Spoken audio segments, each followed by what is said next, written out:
years later, after I had my feminist-inspired tubal ligation reversed and married Lou Bishop, Derek was born. Nonetheless, even through the pregnancy, I didn't really quite get it. In spite of wearing maternity clothes the very first week of my pregnancy, I didn't yet understand what this experience ultimately means to a woman and a person. I remember Lou and I watching yet another PBS program. This one was about lifeboat ethics. 25 people are on a boat fit for 15. The question, do you throw 10 overboard so the 15 can survive, or do you keep everyone aboard, hoping for a miracle, but threatening the lives of all? After seeing the program, I asked Lou what he would do if, after having a baby, all three of us were bobbing around the ocean and he could save only one of us. Who would it be, the baby or me? Lou, not being dumb, refused to answer the question. I said, well, I'd save you, because we are the primary relationship and we could always make a new baby.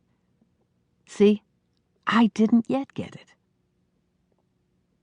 Into about the second or third month, I woke Lou up in the middle of the night with one serious question. Lou, how long can you tread water? I finally got it. Something intense, unique, special, serious, and overwhelming naturally occurs between a mother and a child that becomes the focal point of the mother's life. She has created new life in her body, a life totally dependent upon her good will and good sense. But bad ideas die hard.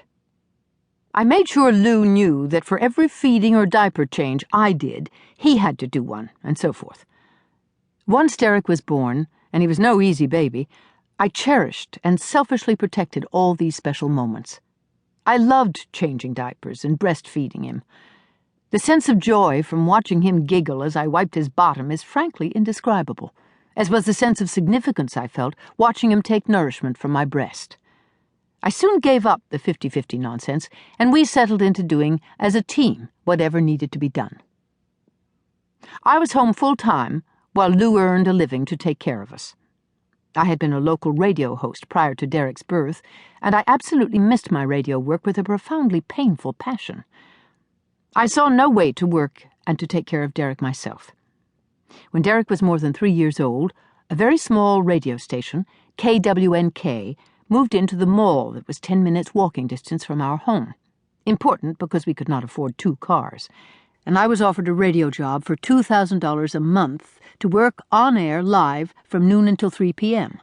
Lou had been downsized, and we were struggling, so this money became the difference between paying the mortgage or not.